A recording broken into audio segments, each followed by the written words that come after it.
ఈ కక్ష సాధింపులు ఎట్లుంటాయంటే, ఉదాహరణకు 2014-19లో నేను ఎయిర్పోర్ట్ లో ఉండగా నేను ఒక అధికారిని కొట్టానని చెప్పి తప్పుడు కేసు పెట్టారు. నేను ఆ రోజు ప్రెస్ లో మాట్లాడినాను, ఇది పూర్తి తప్పుడు కేసు, మీరు సీసీటీవీ ఫుటేజ్లు బయట పెట్టండి, ఇది తప్పుడు కేసు అని. ఆ రోజు నాకు ఇచ్చిన సమాధానం ఏమంటే, నువ్వు ఎయిర్పోర్ట్ లో ఉన్న ఒక గంట సేపే సీసీటీవీ ఫుటేజ్లు పనిచేయలేదు, సీసీ కెమెరాలు పనిచేయలేదు, మేము ఫుటేజ్ ఇవ్వలేమని చెప్పారు. మరి అదే విధంగా తప్పుడు కేసు పెట్టి నన్ను జైలు పంపడం జరిగింది. తర్వాత ఏం జరిగింది, తర్వాత అదే వ్యక్తి ఎవరి దగ్గర అయితే బలవంతంగా కేసు పెట్టించారో అతనే కోర్టులో వచ్చి ఇది తప్పుడు కేసు అని చెప్పి కేసు కొట్టేయడం జరిగింది. మీరు సాధించింది ఏంది, మీ పైశాచిక ఆనందము, జైల్లో పెట్టి ఒక ఆనందం పొందారు తప్పితే అది తప్పు అని చెప్పి కూడా ఆ రోజు మేము చెప్పాము. మళ్ళీ కూడా అదే తేలి ఇప్పుడు మళ్ళీ కూడా ఇంకో కొత్త నాటకానికి లేపారు. 3,000 కోట్లు స్కామ్ చేశాడు మిథున్ రెడ్డి అని చెప్పి. అసలు మీరు ఎట్లా ఇలాంటి ఆరోపణలు చేస్తారో కూడా, లిక్కర్ స్కామ్ అని చెప్పి సంబంధం లేని విషయాలన్నీ కూడా నెట్టే ప్రయత్నం చేస్తారు. ఇది కూడా ఇప్పటి వరకు మీరు చేసిన పసలేని ఆరోపణలు ఇది కూడా భాగమే. ఇది ఢిల్లీ లిక్కర్ స్కామ్ లాగా అని చెప్పి మీరు మాట్లాడడం జరిగింది. ఢిల్లీ లిక్కర్ స్కామ్ లో ఏం జరిగింది,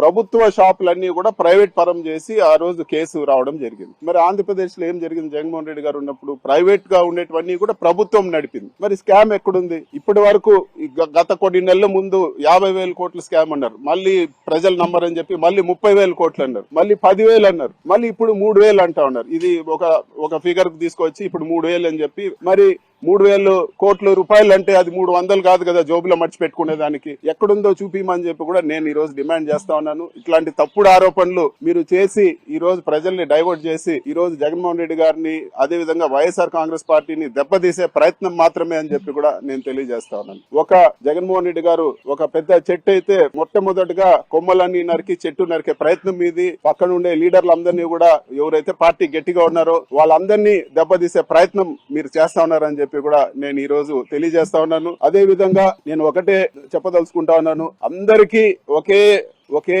మెడిసిన్ పనిచేయదు. ఏదో కేసులు పెడితే భయపడిపోయి వచ్చి చేతులు కొట్టుకొని మీ దగ్గరకు వచ్చే పరిస్థితి ఉండదు. మీరు ఎంత హరాస్ చేస్తే, మీరు ఎంత ఇబ్బందులు పెడితే ఖచ్చితంగా అంత గట్టిగా రివర్స్ ఫైట్ బ్యాక్ చేస్తామని చెప్పి కూడా నేను ఈ రోజు తెలియజేస్తా ఉన్నాను.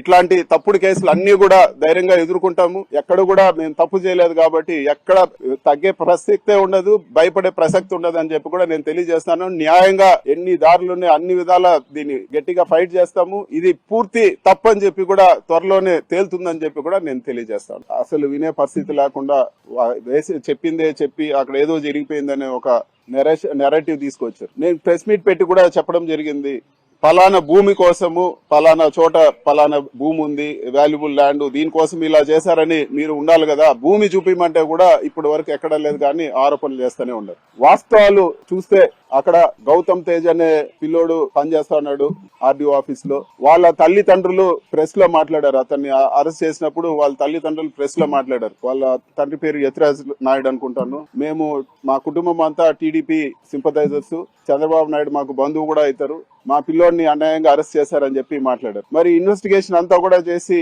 అన్ని కూడా చేసి ఇప్పటి వరకు ఏం తేల్చారంటే ఏమీ లేదు. ఎందుకంటే అక్కడ భూములే లేదు, అఫిడవిట్ లో ఉండేది కాకుండా ఏదున్నా భూమి చూపిమంటే చూపించే పరిస్థితి లేదు.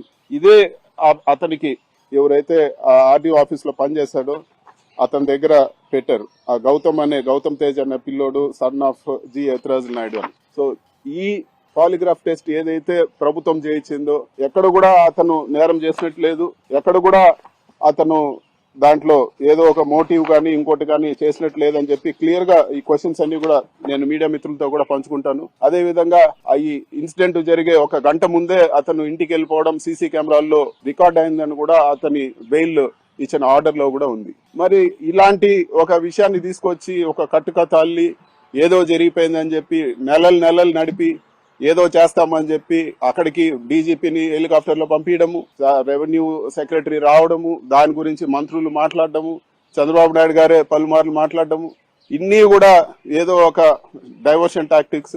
అడ్మినిస్ట్రేషన్ వదిలేసి వాళ్ళు ఈ రోజు ప్రజలకు ఏదైతే జవాబుదారీగా ఉన్నారో సూపర్ 6 కానీ ఇంకోటి కానీ ఇవన్నీ కూడా వదిలేసి ఇవన్నీ కూడా డైవర్షన్ లో భాగమే అని చెప్పి కూడా చెప్తాను. ఆ రోజు మరి నేను ప్రెస్ మీట్ పెట్టి చెప్పాను ఇది తప్పు అని.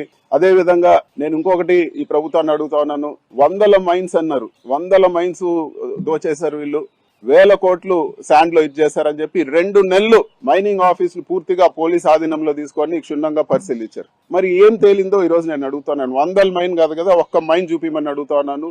మరి 1000 కోట్ల డబ్బులు ఎక్కడ పోయాయి? ఇవన్నీ కూడా ఇవన్నీ కూడా ఒక మనిషిని దెబ్బతీసేదానికి, రాజకీయంగా దెబ్బతీసేదానికి ఇవన్నీ కూడా పసలేని ఆరోపణలు అని చెప్పి కూడా నేను తెలియజేస్తా ఉన్నాను. ఇప్పుడు వరకు ఎక్కడ కూడా మీరు మేము ప్రెస్ మీట్ పెట్టి అడిగినా కూడా మీరు తెలియలేని పరిస్థితి ఉంది. మైనింగ్ లో ఏం జరిగిందో మేము అడిగినాము, ఇంతవరకు ఒక్క ఆరోపణకైనా మీరు ఎక్కడన్నా ఒక సాక్ష్యం చూపించారా లేకపోతే ఒక ప్రూవ్ చేశారని చెప్పి కూడా నేను తెలియజేస్తాను. ఇవన్నీ కూడా ఆ రోజే చెప్పాను, ఇవన్నీ కూడా తప్పుడు ఆరోపణలు, ఇవన్నీ కూడా మీరు ప్రూవ్ చేయండి అని చెప్పి. ఇప్పుడు కాదు, ఇంకా ఎన్ని నెలలు తీసుకున్నా, ఎన్ని సంవత్సరాలు తీసుకున్నా మీరు ఏమీ చేయలేరు, అక్కడ ఏమీ జరగలేదు. ఇవన్నీ కూడా ప్రజలు తెలుసుకోవాల్సింది ఏమంటే ఇవన్నీ కూడా డైవర్షన్ టాక్టిక్స్, ఒక వైసీపీని దెబ్బతీయాలని, వైసీపీలో నాయకులను దెబ్బతీయాలని, జగన్మోహన్ రెడ్డి గారిని అప్రతిష్ట పాలు చేయాలని చెప్పి ఇట్లాంటివన్నీ కూడా ఆరోపణలు చేస్తున్నారని చెప్పి మనం అర్థం చేసుకోవాలి. ఇంకొక మంత్రి చెప్పాడు రెడ్ శాండర్స్ ఇది చేశారని.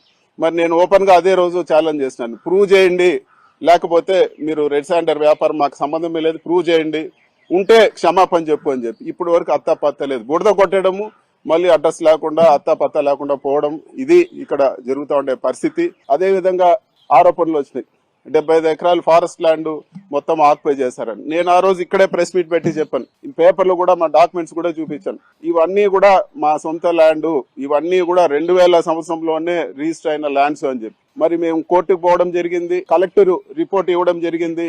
నేను ఆ రోజు ఏదైతే చెప్పానో, నేను ఏదైతే మా ల్యాండ్ డాక్యుమెంట్స్ చూపించానో 75.76 ఏకర్స్ మా కుటుంబ సభ్యులకు ఉందని చెప్పి, కలెక్టర్ రిపోర్ట్ లో కూడా అదే ఉందని తేలింది. ప్రచారం చేసి దానికి ఒక స్టోరీలు నడిపి దానికి డిబేట్లు పెట్టి ఎంత దుష్ప్రచారం చేశారో మళ్ళీ ఈ రోజు నిజం కూడా చెప్పాల్సిన బాధ్యత మీ పైన ఉందా లేదా అని చెప్పి కూడా నేను అడుగుతా ఉన్నా. ఇట్లాంటి ఆరోపణలు చేస్తూ ప్రజల్ని తప్పుదోవ పట్టించే ప్రయత్నం చేస్తా ఉన్నారు.